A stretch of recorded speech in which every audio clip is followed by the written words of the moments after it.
आज की इस वीडियो में हम बात करने वाले हैं इन्वेस्टमेंट की शुरुआत कैसे करें। बोर्ड पे आप देख रहे हैं। तो पहले बता दूं, यह वीडियो ऐसे लोगों के लिए तो बिल्कुल नहीं है जो सिर्फ इसे सुनना चाहते हैं और फॉलो नहीं करना चाहते। कहने का मतलब आप इन्वेस्टमेंट की शुरुआत नहीं करना चाहते। देखिए होता क्या है, स्कूल में आपको बताया नहीं गया, कॉलेज में आपको सिखाया नहीं गया किसके बारे में, इन्वेस्टिंग के बारे में। तो आज मैं आपको सिखाने वाला हूं इन्वेस्टमेंट की शुरुआत कैसी करनी चाहिए। तो निवेदन है आप वीडियो में अंत तक जरूर बने रहिए।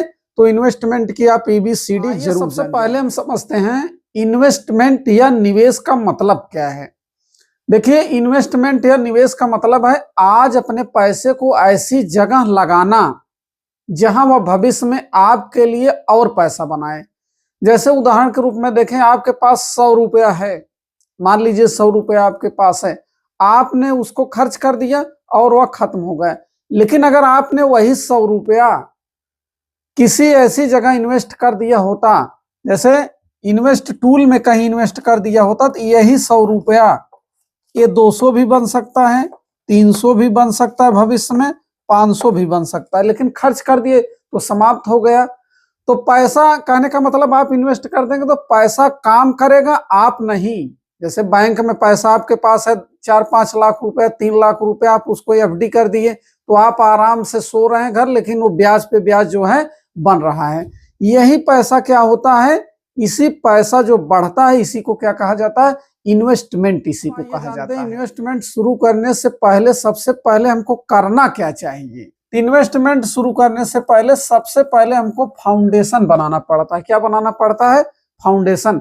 जैसे मान लीजिए हम घर बनाते हैं तो सबसे पहले हम फाउंडेशन बनाएंगे उसका, कहाँ जो है बेडरूम रहेगा, कहाँ किचन रूम रहेगा, कितनी मजबूत नींव रहेगी, पूरा सब फाउंडेशन बन जाता है तब मकान बनता है।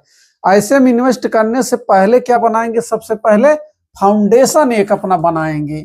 इसके बाद इन्वेस्ट के बारे में क्या इन्वेस्ट करेंगे। इसके बाद सबसे पहले फाउंडेशन में क्या आता है, इमरजेंसी फंड। इमरजेंसी फंड जो है जरूर बनाए रखना चाहिए। कितने दिनों के लिए रहना चाहिए, 6 महीने के बराबर लगभग खर्च के आपका सेविंग अकाउंट में इसको आप रख सकते हैं, या लिक्विड फंड में जो आपका इमरजेंसी का पैसा होगा, या तो जो है आपके सेविंग अकाउंट में रहेगा या आपके लिक्विड फंड में ये रहेगा। तो इसको जो है जरूर रखना है इमरजेंसी फंड को। यहाँ मैं एक चीज बता दूं, अगर आपके पास ओवरड्राफ्ट की सुविधा है सैलरी अकाउंट में, तब फिर इसको बनाएं या ना बनाएं कोई बहुत जरूरी की बात है नहीं इमरजेंसी फंड के। लेकिन OD है तब नहीं, तो इसको जो है बनाना क्या है, मैंडेटरी है।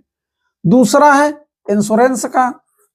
इंश्योरेंस में 2 तरीके का इंश्योरेंस लेना एकदम मैंडेटरी है। कौन सा इंश्योरेंस, एक टर्म इंश्योरेंस और एक हेल्थ इंश्योरेंस। टर्म इंश्योरेंस के बारे में कुछ लोग कह सकते हैं कि इनकम प्रूफ लगता है, बिना इनकम प्रूफ के नहीं मिलेगा। भैया अगर टर्म इंश्योरेंस जैसे आपके पास है तो ठीक है, अगर प्रूफ चाहिए, जैसे कहते हैं कि इसके लिए प्रूफ चाहिए, तो ऐसा नहीं कि जो नियम बताया जाएगा वो सबके लिए लागू होगा। मैक्सिमम लोगों के लिए जो बताया जाता है, जिसके ऊपर लागू रहेगा उसको जरूर से जरूर टर्म इंश्योरेंस लेना चाहिए। ये तो सबको मिल जाएगा। तो आप इंश्योरेंस में टर्म इंश्योरेंस और हेल्थ इंश्योरेंस दोनों इसको जरूर लेना एकदम अनिवार्य। इसके पहले जैसे कहा नहीं जाता, जिसके पास से दोनों नहीं वह इन्वेस्टर नहीं, एक प्रकार से गैम्बलिंग कर रहा है, जुआड़ी है वो। तो ये दोनों चीजें लेने के बाद तब इन्वेस्टिंग का हमारा फाउंडेशन मजबूत होगा। तीसरा क्या है, गोल जो है निश्चित करना। गोल भी क्या होना चाहिए, क्लियर होना चाहिए। देखिए बिना गोल के क्या है कि जैसे गाड़ी चलाने, जैसे बिना लक्ष्य के आप गाड़ी चला रहे हैं, जैसे कार ड्राइव कर रहे हैं, टारगेट नहीं है जाना कहाँ है, तो उसी तरीके से आप अगर गोल नहीं तय करेंगे तो फिर कुछ हो नहीं पाएगा। इसलिए आप गोल जो है निश्चित कर लीजिए। गोल में जो है हमको 3 तरीके से गोल करना चाहिए टाइम होराइजन को देखते हुए। पहला गोल क्या है, 1 से 3 साल के लिए जो शॉर्ट टर्म का आपका गोल हो सकता है। दूसरा है मिड टर्म का गोल जो 3 से 7 साल का हो सकता है। लॉन्ग टर्म का जो गोल होगा 10 साल से ऊपर का होगा। जैसे अब मैं उदाहरण कुछ बता दूं, जैसे बच्चों की पढ़ाई है, तो बच्चों की पढ़ाई के लिए पैसा चाहिए, उनकी शादी के लिए, घर बनवाना, कार लेना, ये सब है। तो आपकी इसके अलावा एक रिटायरमेंट प्लानिंग भी होती है। तो ये सब क्या होने चाहिए, गोल जब आपका क्लियर होगा तो आप बेहतर तरीके से अपना पोर्टफोलियो बना पाएंगे और अपना जो है इन्वेस्टमेंट का टूल जो है तय कर पाएंगे। तो ये होगा, गोल निश्चित होना चाहिए। चौथा आ जाता है रिस्क और टाइम। रिस्क क्या चीज है? देखिए, हर इंसान के लिए रिस्क क्या होता है, अलग अलग होता है। अगर मार्केट गिरने पर आपकी नींद उड़ जाती है, जैसे अभी जियो पॉलिटिक्स के युग में देख रहे हैं समाचार पत्रों में कितनी एसआईपी बंद हो गई, तो वही लोग हैं। मार्केट गिरने के बाद अगर नींद उड़ जाती है तो हाई रिस्क आपके लिए तो बिल्कुल नहीं है। पहले खुद आपको समझना पड़ेगा, फिर पैसा लगाना पड़ेगा। टाइम है, आपके पास जो पैसा लगा रहे हैं, पता चला म्यूचुअल फंड में एसआईपी करें, आपको 2 साल में ही पैसा चाहिए, तो एसआईपी 2 साल 3 साल 4 साल के लिए नहीं, वो लॉन्ग टर्म के लिए, लंबे समय के लिए, 10 साल 15 साल 20 साल के लिए। तो आप कितना रिस्क ले सकते हैं, आपके पास कितना टाइम है, उसके अनुसार आप इन्वेस्टमेंट आप जो है करेंगे। ये तो हमारा जो है फाउंडेशन हो गया। अब बिगिनर्स के लिए जो स्टार्ट इन्वेस्टिंग कर रहे हैं उनके लिए ऑप्शन मैं 5-6 ऑप्शन बता रहा हूं, इसमें से अपनी सुविधा के अनुसार जो है चॉइस करके आप जो है ऑप्शन ले सकते हैं। आइए हम जो है अब इन्वेस्टमेंट का जो है ऑप्शन देखते हैं कि जैसे मैं बताया कि 4-5 में इन्वेस्टमेंट का जो है ऑप्शन बताऊंगा, उसमें से अपनी सुविधा के अनुसार आप क्या करते हैं, सेलेक्ट कर सकते हैं। पहला इसमें आप इन्वेस्ट कर सकते हैं, सबका सुपर हिट एक ऑप्शन जाना जाता है, म्यूचुअल फंड में एसआईपी। बिगनर्स के लिए देखें सबसे अच्छा प्लान है। अगर कम एज में नौकरी पाए हैं, कम एज का मतलब 25-30 साल, आज के समय कम ही एज माना जाएगा, तो अगर आप इस एज ग्रुप में आप इन्वेस्ट करना चाह रहे हैं, म्यूचुअल फंड की एसआईपी करिए। इसमें 500 रुपए से, रुपए ऐसे 100 रुपए से ही शुरुआत हो जाती है, लेकिन 500 रुपए से शुरुआत कर सकते हैं और हर महीने इन्वेस्ट लंबी अवधि में जो है शानदार रिटर्न दे सकता है। लेकिन ध्यान रखना है इसमें, म्यूचुअल फंड में भी जैसे मैंने पहले बताया कि यह इन्वेस्टमेंट टूल 1-2 साल के लिए तो बिल्कुल नहीं है। कम से कम अगर आपका टारगेट 10 से 15 साल है तभी आपके लिए फायदेमंद है, नहीं तो इसमें जो है नुकसान भी हो सकता है। इस जियो पॉलिटिक्स के युग में तो 1-2 साल में पक्का नुकसान एसआईपी में हो सकता है। इसलिए जो है अपना दृष्टिकोण या नजरिया जो है लंबे समय 15-20 साल के लिए रखें, तभी जो है म्यूचुअल फंड में एसआईपी करिए। अब आ जाते हैं कुछ सरकारी स्कीम में, जैसे पीपीएफ हो गया। कौन सी स्कीम हो गया? PPF, public provident fund. मैं बताता हूं कि इसमें जो है अपने कुछ जो है इन्वेस्टमेंट, जो पैसा आप लगा रहे हैं, कुछ भाग इसमें जरूर रखिए।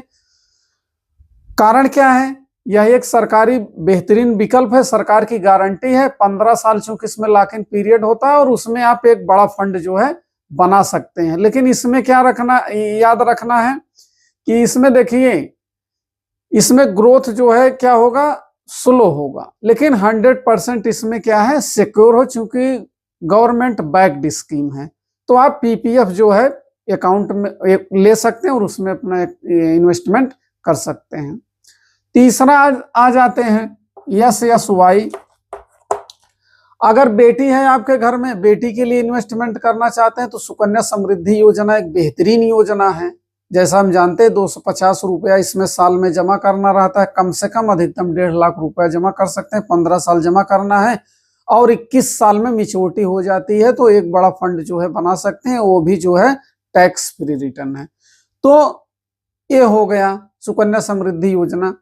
अब देखिए रिटायरमेंट के लिए कई लोग प्लान पूछते हैं, तो रिटायरमेंट के लिए जैसे अगर गवर्नमेंट एम्प्लॉय है वैसे भी तो एनपीएस लोग लेते हैं। चूंकि मैं लिया नहीं हूं, मैं भी गवर्नमेंट एम्प्लॉय हूं, तो मैं लिया नहीं हूं, तो दूसरे को राय नहीं दे सकता। जब मैं जो काम नहीं कर रहा हूं तो दूसरे को राय कैसे दूं?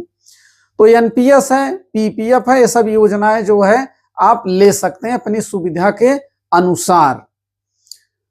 अगला आ जाता है अब मार्केट बेस्ड में, जैसे अभी म्यूचुअल फंड के बारे में मैं बताया, एक इसी में आ जाता है, चौथे नंबर पे इसको रखा हूं मैं, इंडेक्स फंड है। तो म्यूचुअल फंड ही इंडेक्स फंड, जैसे बीएससी इंडेक्स फंड हो गया, निफ्टी इंडेक्स फंड हो गया, ये क्या करते हैं, मार्केट को फॉलो करते हैं। मार्केट को फॉलो करेंगे, जैसे जैसे मार्केट ऊपर जाएगा वैसे वैसे आपका इन्वेस्टमेंट की वैल्यू भी जो है ऊपर जाएगी, कहने का मतलब बढ़ती चली जाएगी। ये भी एक पावरफुल टूल है, इसमें से आप जो है ले सकते हैं। अब कई लोग सोचेंगे कि शेयर मार्केट नहीं बता रहे हैं कि शेयर भी लेना चाहिए। देखिए स्टॉक मार्केट अभी बिगनर है, नए हैं, तो बिल्कुल भी आपको लेने की जरूरत नहीं है। डायरेक्ट आपको नहीं जाना है, आप म्यूचुअल फंड के थ्रू जाइए और अपना ज्ञान बढ़ाइए, सीखिए। जब आप सीख जाएंगे तो आप क्या कर सकते हैं, स्टॉक में थोड़ी थोड़ी क्वांटिटी जो है आप खरीदते जाएंगे। भैया एकाएक जाएंगे पैसा डूब जाएगा। देखिए मेरा बताने का उद्देश्य रहता है, जहां तक मैं जो जानकारी देता हूं मेरी कोशिश से रहती मैं ऐसी जानकारी दूं आपका 1 रुपया मार्केट से बने या ना बने, लेकिन एक चवन्नी भी आपकी जानी नहीं चाहिए, मेरी रिस्पॉन्सिबिलिटी है। तो मैं इस तरीके से आपको बताता हूं। तो नए हैं तो अपना धीरे धीरे इन्वेस्ट करिए, सीखते रहिए, लर्निंग करते रहिए। जब थोड़ा बहुत मेच्योर हो जाइए तब जाके क्वांटिटी थोड़ी थोड़ी क्या करेंगे, एक्यूमुलेट करते रहिए बढ़िया शेयर, बढ़िया कंपनी जैसे निफ्टी 50 वगैरह के। तो ये चीज इस तरीके से इन्वेस्टमेंट किया जाता है। अब आ जाते हैं कि कुछ मिस्टेक्स, गलतियां, सावधानियां, बचाव जिसके बारे में कहा जाता है। अगर इन गलतियों से बचना है तो ध्यान से सुनिए। अब बचना भी चाहिए तभी आपका पैसा बनेगा। अपना जो पैसा है, मान लीजिए आपको 1 लाख रुपए इन्वेस्ट करना है, तो सारा पैसा एक सेक्टर में या एक जगह एक टूल में इन्वेस्ट नहीं करना। तो पूरा पैसा शेयर मार्केट में डाल देना है, ना पूरा पैसा म्यूचुअल फंड में डाल देना है, ना ही पीपीएफ में, ना ही एसएसवाई में। कहने का मतलब है कि कई जगह उसमें आपको पैसा डिस्ट्रीब्यूट करना है। अगली गलती कौन नहीं करनी है भैया, रातों रात अमीर बनने का। ये ख्वाब अगर देख के आए हैं लूट जाएंगे पक्का। जल्दी अमीर बनने का सपना बिल्कुल नहीं देखना चाहिए। जो पैसा होता है धीरे धीरे बढ़ता है। हाँ, अगर गंवाना है तो तमाम क्रिप्टो करेंसी आती रहती हैं, लगा दीजिए, डूब जाएगा 2-4 दिन के अंदर ही। तो वो सब काम नहीं करना है। क्या है, ब्लाइंड कॉपी किसी का करना। जैसे हम ब्लाइंड कॉपी कर लेते हैं, कोई व्यक्ति क्रिप्टो से हो गया, गोल्ड से हो गया, सिल्वर से हो गया, तो उसको हम क्या करते हैं, किसी का कॉपी करके जो है इन्वेस्टमेंट कर देते हैं, तो कुछ हला भला हो जाएगी। इस तरीके से ब्लाइंड जो है फॉलो किसी का नहीं करना है। चाहे यूट्यूब पे वीडियो देखें, चाहे जहां देखें, किसी का ब्लाइंड, चाहे टीवी के एक्सपर्ट दिखाई दें, बिल्कुल मत करिए। अगली गलती क्या नहीं करना है, बीच में इन्वेस्टमेंट बंद नहीं करना। जैसे भी देख रहे हैं अमेरिका, ये सब जियो पॉलिटिक्स इंटरनेशनल लेवल पे हो रहा है, कितनी एसआईपी क्लोज हो गई। अभी कल देखिए मार्केट 600 अंक ऊपर चला गया। तो भैया डर के फियर में जो है बिल्कुल एसआईपी अगर करें तो बंद मत करिए, चलने दीजिए। हमको तो 15-20 साल का हमारा टाइम होराइजन है, तो बंद अभी क्या करना है, चलने दीजिए, डरिए मत, तो पैसा खुद बढ़ेगा। याद रखिए, यहां मैं एक चीज और बता दूं, पैसा इन्वेस्टमेंट से उतना नहीं बनता जितना आपको धैर्य से बनता। धैर्य रखना पड़ता। नहीं पता चला आज लिए, कल जो है मार्केट गिरा, परसों बेच दिए, कोई मतलब नहीं निकलेगा। तो अगर आप आज से छोटी शुरुआत करेंगे तो आने वाला भविष्य आपको क्या करेगा, धन्यवाद देगा कि भैया शुरुआत इन्होंने की। तो आज ही तय कीजिए 500 ही से सही, 500 रुपए से ही सही, लेकिन इन्वेस्टमेंट आज हम शुरू करेंगे। देखिए दुनिया में कभी भी कुछ भी परफेक्ट नहीं है। मेरी बात सुन लीजिए फिर से ध्यान से, दुनिया में कभी भी कुछ भी परफेक्ट नहीं है। इसलिए फाइनेंशियल प्लानिंग जितने लोग बताते हैं, जो करते हैं, वो भी परफेक्ट नहीं है। आप जैसे भी हैं, जहां भी हैं, शुरुआत कर दीजिए, बस धीरे धीरे वो परफेक्ट होता चला जाएगा। तो वीडियो अगर पसंद आया तो लाइक करिए, चैनल को सब्सक्राइब करिए और कमेंट भी करिए। मिलते हैं किसी अगली वीडियो में, तब तक के लिए जय हिंद, जय भारत।